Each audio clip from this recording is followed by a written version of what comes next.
मंगेश ससाणे यांना असं विचारायचं आहे की काल तुम्ही एक मोठं आंदोलन केलं, GR फाडलात आणि या सगळ्या पार्श्वभूमीवर आता या GRच्या अनुषंगाने तुमचं आंदोलन अजूनही अशा पद्धतीने सातत्याने सुरू राहणार आहे, तीव्र होत राहणार आहे. नक्की काय घडणार आहे?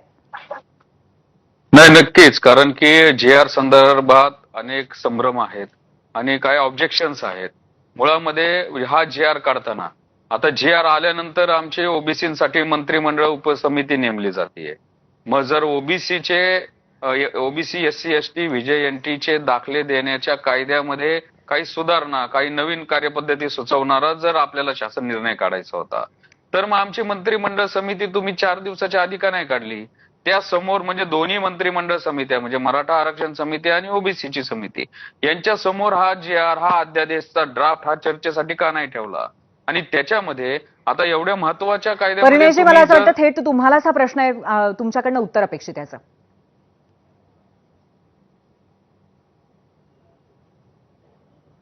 परिणयजी, मला एक्झॅक्ट हिने आवाज नाही आला, परत सांगा प्रश्न.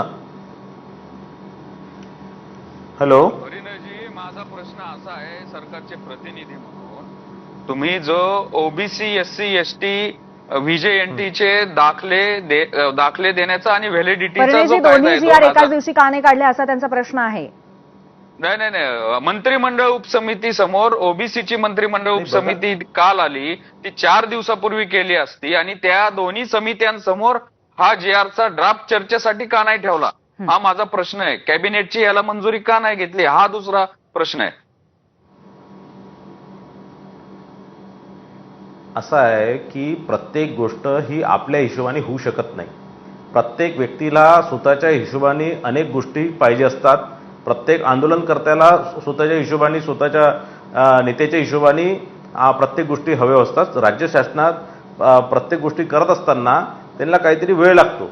ज्या प्रकारे आंदोलन कुठेतरी चिघळत होतं, ज्या प्रकारे आंदोलनात कुठेतरी मुंबईकरांना कुठेतरी त्रास होत होता आणि म्हणून मला असं वाटतं की तो GR ते आंदोलन संपवण्याचं फार गरज होती. त्या संदर्भात हायकोर्टाने सुद्धा कडक ताशेरे नक्कीच मला वाटतं